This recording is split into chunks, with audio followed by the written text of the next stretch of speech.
chef 那个ကျွန်တော်တို့ washing machine ဖြစ်ပါတယ်ဒီဟာတွေကနော်ဒီစီရောက်ပါတယ်ဒီထဲမှာထည့်လိုက်ရင်ဒီထဲမှာအကုန်လုံးတက်ပြီးတော့လုံးလုံးနဲ့နေအောင်ကမရှိ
မင်္ဂလာပါ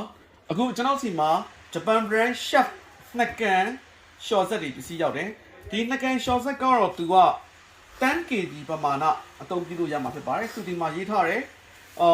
chef ကထုတ်လုပ်တယ်ကျွန်တော်တို့ Moral number ESD 1016လို့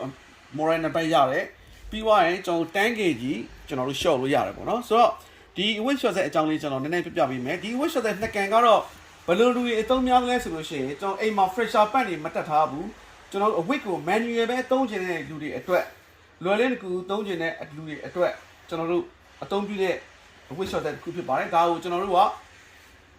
နှစ်ကန် shot ဆက် Simi auto လို့လည်းကျွန်တော်တို့ခေါ်ပါတယ်ဆိုတော့သူကနှစ်ကန် shot ဆက်ဆိုတဲ့အခါကျတော့ဘယ်လိုလဲဆိုလို့ရှိရင်ဒီဘက်မှာသူကအရှော့တကန်ဒီဘက်မှာအနှစ်ကန်တကန်ဆိုတော့နှစ်ကန် shot ဆက်ပေါ့နော်ဒါကိုကျွန်တော် Simi auto လို့ခေါ်ပါတယ်ဒါနှစ်ကန်ရှော့သက်သူ့မှာဘာတွေပါလဲကျွန်တော်တို့ချက်ကြည့်မယ်သူ့မှာဘာတွေပါလဲဆိုရင်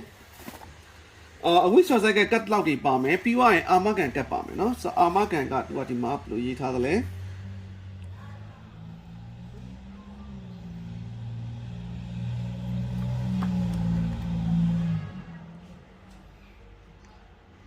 pause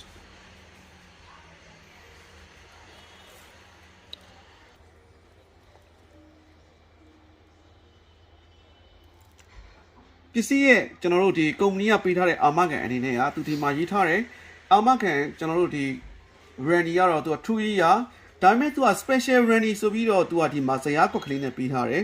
အဝိရှော်ဇက်တွေရဲ့ motor ကိုသူက10နှစ်ပေးထားတယ်10 year โอ้နော်ဆိုတော့အသုံးသင့်တဲ့ပစ္စည်းတွေမှာတော့ပါတယ်ပေါ့နော်အာမခံချက်လေးမစိုးပါဘူးကောင်းတယ်ဆိုတော့ဒါအာမခံကတ်ပြပါ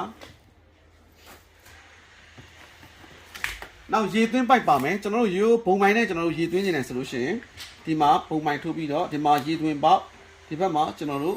ရေဘုံမိုင်မှာတော့ထိုးမယ်ဒါရေဝင်ပိုက်ရေထွက်ပိုက်ကတော့အနောက်မှာပါပါတယ်ဒီဘက်နောက်ကိုချက်လောက်ပြပေးပါ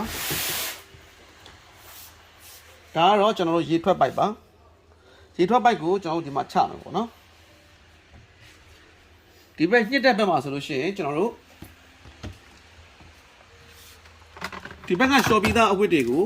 ဒီဘက်ထဲကိုကျွန်တော်တို့ညှစ်မယ်ဆိုရင်ပြောင်းထည့်မယ်ပြောင်းထည့်ပြီးသွားတဲ့ခါကျရင်ဒါအဝတ်ကို level ညီအောင်ဖိတဲ့ကုတ်ဖိတဲ့ပယ်တယ်ပြားတစ်ခုပါတယ်နော်ဆိုတော့ဒီလိုမျိုးထည့်ပြီးတော့သူကအဝတ်တွေကို level ညှိတာပေါ့နော် level မညီဘူးဆိုလို့ရှိရင်အဝတ်ရှော့တဲ့ညှစ်တဲ့ဒီအိုးကဘဲညာတဲ့သူကရမ်းနေတတ်ပါတယ်နော်ဆိုတော့ဒါလေးတစ်ခုတော့တည်ထားဖို့လိုတယ်ဒီနှစ်ကန်ကိုအသုံးပြုတဲ့လူတွေကနော် okay ဒီဘက်မှာဆိုလို့ရှိရင်ကျွန်တော်တို့ short မယ်ဆိုလို့ရှိရင်လေဟိုမှာသူပြထားတယ် ရှော့မဲ့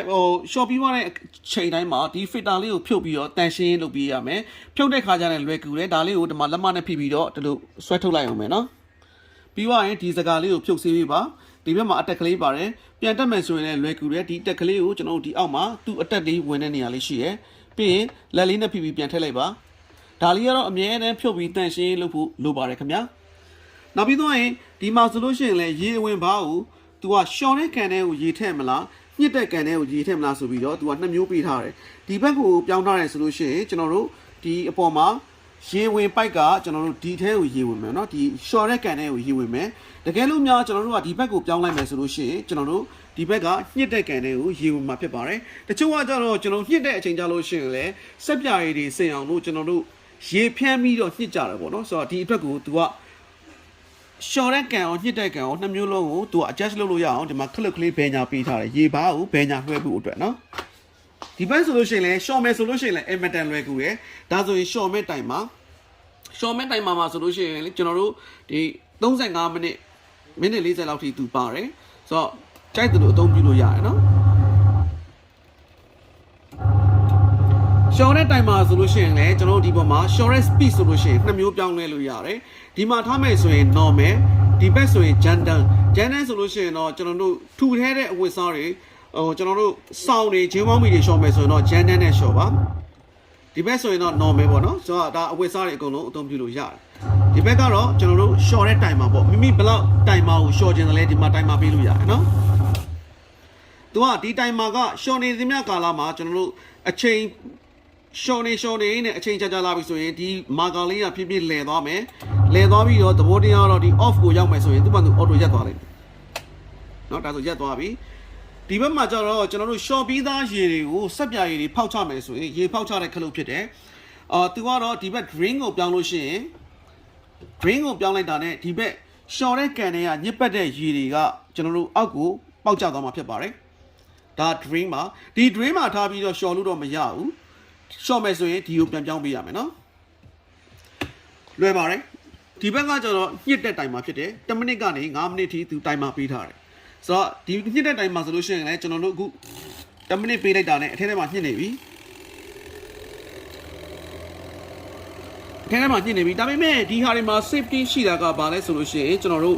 ညှစ်နေတဲ့အချိန်မှာကလေးတွေစသဖြင့်မသိတဲ့လူတွေကဒီတကားကိုဖွင့်လိုက်မယ်ဆိုရင်လက်ညှက်တတ်တယ်နော်အန်ရရှိတယ်ဒါအဲ့ဒီအတွက်ကြောင့် तू ကဘာလုပ်ပေးထားလဲဆိုလို့ရှိရင် auto brake လုပ်ပေးထားတယ်ဒီတကားကိုဖွင့်လိုက်တာနဲ့ဒီညှစ်တဲ့တိုင်မှာရက်သွားလိမ့်မယ်နော်အခုကြည့်နေပါ okay ရက်သွားပြီတကယ်လို့မရက်ဘဲနဲ့ဒီလက်ထိုက်လိုက်လို့ရှိရင်တော့လက်တွေပါညက်တတ်တာပေါ့နော်အန်ရရှိတယ်အဲ့တော့ကျွန်တော်တို့ကအခုဒီတကားပိတ်လိုက်မယ်ဆိုရင်ကြံရှိနေတဲ့တိုင်မှာကို तू ဆက်လက်ပြီးညှစ်မှာဖြစ်ပါတယ်တကားပိတ်လိုက်တာနဲ့ तू ဆက်ပြီးတော့ run လိုက်မယ်ခင်ဗျပြန်သွားပါပြီ okay ပြီးသွားရင်ဒီ wish shot set နှစ်ကန်မှာကျွန်တော်တို့ dual motor ဖြစ်တယ် motor နှလုံးပါတယ်သူကအခြားဟာတွေလို motor တစ်လုံးနဲ့ဘဲညာခွဲပြီးမသုံးဘူးသူကအရှော့ motor တစ်လုံးအညှစ် motor တစ်လုံးပါတာဖြစ်တဲ့အတွက်ကြောင့်ဒီဘက်ကညှစ်နေတဲ့အချိန်မှာလည်းဒီဘက်ကရှော့လို့ရပါတယ်အခုဒါဆိုလို့ရှိရင်ရှော့တဲ့ခလုတ်ကိုလှည့်လိုက်တာနဲ့ဒီဘက်မှာလည်းသူရှော့နေပြီဒီဘက်မှာလည်းညှစ်နေပြီဒါအရှော့ညှစ်ကောနှစ်ခုလုံးတစ်ပြိုင်တည်းအသုံးပြုလို့ရတယ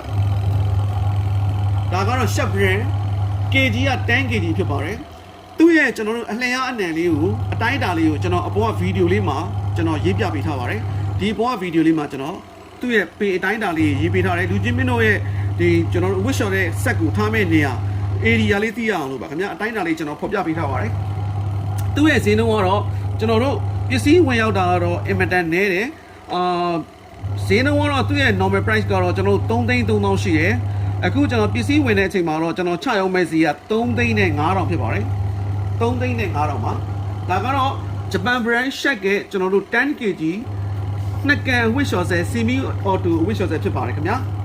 ပြီးရင်သူ့ရဲ့ body ကလည်း plastic body ဖြစ်တဲ့အတွက်ကြောင့် fiber glass body ဖြစ်တဲ့အတွက်ကြောင့်တန်ကြီးတက်ဖို့လုံးဝမရှိတော့ဘူး motor RPM ကလည်းရန်ကောင်းတယ်ကျွန်တော်တို့ short မယ်ဆိုလို့ရှိရင်အဝတ်တွေ immediate ကြီးပြောင်းမဲ့ RPM မျိုးဖြစ်တယ်ပေါ့နော်ပြီးတော့လို့ရှိရင်